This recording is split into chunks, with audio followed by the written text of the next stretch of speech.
విక్రమ్ టీవీకి సబ్స్క్రైబ్ చేయండి. Subscribe to Vikram TV. Subscribe to Vikram TV. Subscribe to Vikram TV. Subscribe to Vikram TV. Please like, share and subscribe to Vikram TV. Telangana విషయానికి వస్తే తెలంగాణలో Congress party 6 గ్యారంటీలను అటకెక్కించిందని BRS party విమర్శిస్తుంది.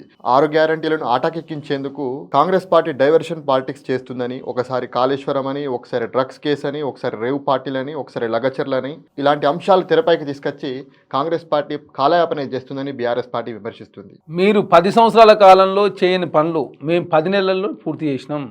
చర్చకు మీరు వస్తే మేము చర్చ చేయడానికి సిద్ధంగా ఉన్నాం అని చెప్పి ముఖ్యమంత్రి గారు చాలా స్పష్టంగా ప్రకటించిండు. వేదిక అసెంబ్లీ వేదికనైనా ఓకే, లేకపోతే మీరు ఒక స్వచ్ఛందంగా ఒక ఏర్పాటు చేసిన వేదికనైనా ఓకే. ముఖ్యమంత్రిగా నేను 10 నెలల కాలంలో ఏం చేసినా, 10 సంవత్సరాల కాలంలో కేసీఆర్ గారు ఏం చేసినా కేసీఆర్ గారిని పిలవండి, మేము చర్చ చేయడానికి సిద్ధంగా ఉన్నాం అని చెప్పి ముఖ్యమంత్రి గారు సవాల్ విసిరితే ఆ సవాల్ని స్వీకరించకుండా పారిపోతుంది బీఆర్ఎస్ పార్టీ. పారిపోతూ 1 సంవత్సరం నుంచి కేసీఆర్ గారు ఒకసారి మాత్రమే అసెంబ్లీకి వచ్చింది. ఇప్పటివరకు జనాల సమస్యల మీద మాట్లాడతలేరు, బయటికి రావడం లేదు, ఎవరిని కలుస్తలేడు. మీలాగా మేము అప్పు చేసి పప్పు కూడా తినలే. ప్రతిరోజు వడ్డీకి అప్పు కొట్టి 8 కోట్ల రూపాయలు ప్రతి గంటకు రాష్ట్ర ప్రభుత్వం చెల్లిస్తూ ఉంది. రోజుకు 193 కోట్ల రూపాయలు, నెల తిరిగితాలకు 6,700 కోట్ల రూపాయలు. ఇప్పటివరకు రాష్ట్ర ప్రభుత్వం 70,000 కోట్ల రూపాయలు కేసీఆర్ గారు చేసిన అప్పుకు వడ్డీ చెల్లించిందంటే ఆనాడు ఏ విధంగా తెలంగాణ రాష్ట్రాన్ని దివాలా తీపిచ్చారో అర్థమవుతా ఉంది. అదే కాకుండా తెలంగాణ రాష్ట్రంలో 12వ రోజు నుంచి ఓడి మీద ఆధారపడి తెలంగాణ రాష్ట్రంలో ప్రభుత్వాన్ని రన్ చేసే పరిస్థితికి దిగజార్చింది ఆనాడు కేసీఆర్ గారి ప్రభుత్వం. కాబట్టి కేసీఆర్ గారికి ముఖం లేకనే ప్రజలకు ముఖం చూపిస్తానికి ప్రజలంతా ఏమనుకుంటారో, నన్ను చీదరించుకుంటారని చెప్పేసి కేసీఆర్ గారు ఎవరిని కలవకుండా ఫామ్ హౌస్లో రెస్ట్ తీసుకుంటా ఉన్నాడు. ఆనాడు ప్రగతి భవన్కి ఎవరు రానేలేదు, ఫామ్ హౌస్ రానేలేదు, సెక్రటరీకి వచ్చి పరిపాలన నిర్వహించలేదు. తెలంగాణ రాష్ట్రంలో ప్రజాస్వామ్యమే లేకుండా చేసి ఇందిరా పార్క్ దగ్గర ధర్నా చౌకును మీరు బ్యాన్ చేసిందే మీరు. మీ ఆయనలో తెలంగాణ రాష్ట్రంలో ప్రజలు రకరకాల ఇబ్బందులు ఎదుర్కొన్నారు. అవన్నిటి మీద కాంగ్రెస్ ప్రభుత్వం ఎప్పటికప్పుడు మాట్లాడుతూ తెలంగాణ రాష్ట్రంలో ఏ లక్ష్యాల కోసం తెలంగాణ రాష్ట్రం వచ్చిందో, నీళ్లు, నిధులు, నియామకాలు, అస్తిత్వం, ప్రజాస్వామ్యం, ఈ 5 లక్ష్యాల కోసం కాంగ్రెస్ ప్రభుత్వం పనిచేస్తూ ఉంది. ప్రజాస్వామ్యం ఉండాలని చెప్పి కాంగ్రెస్ ప్రభుత్వం కోరుకొని ఇందిరా పార్క్ దగ్గర ధర్నా చౌక్ ప్రారంభించడం జరిగింది. అదేగా తెలంగాణ రాష్ట్రం ఎక్కడ కూడా మీడియా మీద కానీ, ఎలక్ట్రానిక్ మీడియా, ప్రింట్ మీడియా కానీ ఎక్కడ కూడా ఆంక్షలు లేవు.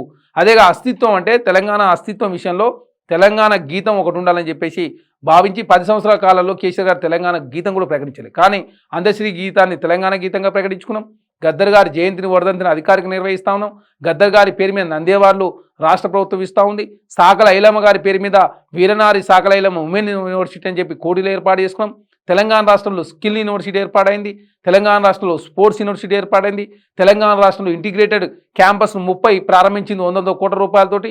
అదే కాకుండా తెలంగాణ రాష్ట్రంలో మహిళలను పెద్ద ఎత్తున ప్రయాణం జరగాల, 1,00,000 కోట్ల రూపాయలు ఖర్చు పెట్టాలా ఈ 5 సంవత్సరాల కాలంలో అని చెప్పేసి ప్రభుత్వం భావించి ఇందిరా శక్తి భవనాలు కావచ్చు, మహిళలకు వడ్డీ లేని రుణాలు కావచ్చు, అదేవిధంగా స్కూళ్ళలో యూనిఫామ్ కావచ్చు, అదేవిధంగా అంగన్వాడీలో సంబంధించిన మహిళలను ఎంకరేజ్ చేసే కార్యక్రమం కావచ్చు, ఇవన్నీ కూడా అద్భుతంగా కాంగ్రెస్ ప్రభుత్వం ప్రజారంజక పాలన అందించే దానిలో ఖర్చులు తక్కువ చేసుకుని ఆదాయ మార్గాలు పెంచుకునే దానిలో ప్రభుత్వం ముందుకు పోతా ఉంది.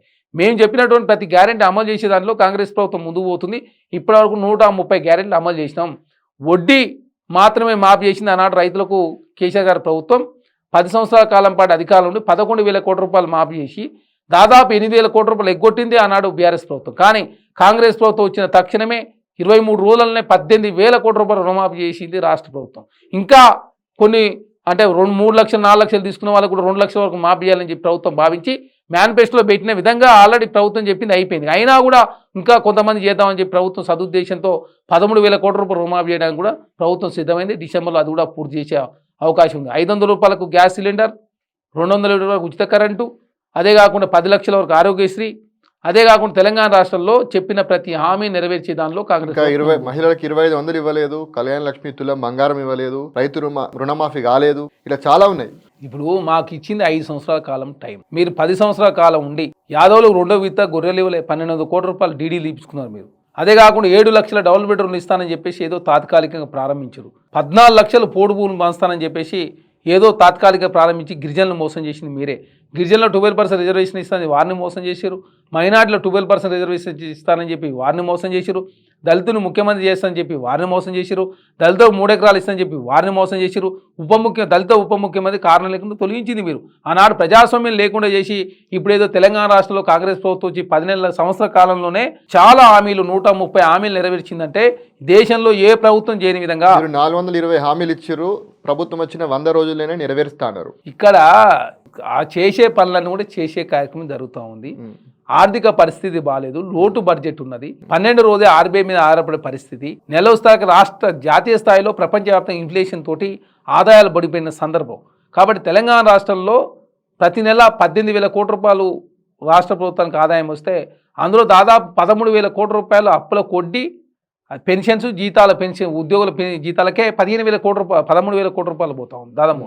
ఇంకా మిగిలేదు 5,000 కోట్ల రూపాయలు. అయినా రాష్ట్ర ప్రభుత్వం సదుద్దేశంతో ఖర్చులు తక్కువ చేసుకుని ఆదాయ మార్గాలు పెంచుకునే కార్యక్రమం, బ్లాక్ గ్రాంట్ కావచ్చు, అదే కాకుండా వెనుకబడిన జిల్లాలకు సంబంధించిన నిధులు కావచ్చు, తెలంగాణ రాష్ట్రంలో ఏ మార్గాల ద్వారా ఆదాయం పెంచుకోవచ్చు అని చెప్పేసి ఆలోచిస్తూ 16% ఐటీ ఎక్స్పోర్ట్స్ కాంగ్రెస్ ప్రభుత్వం వచ్చిన తర్వాత పెరిగిన సందర్భం. అంటే రకరకాల మార్గాలు అన్వేషించే ప్రయత్నంలో కాంగ్రెస్ ప్రభుత్వం ముందుకు పోతుంటే చూసి ఓరలేక కాంగ్రెస్ ప్రభుత్వాన్ని బదనాం చేసే ప్రయత్నం బీఆర్ఎస్ పార్టీ చేస్తూ ఉంది.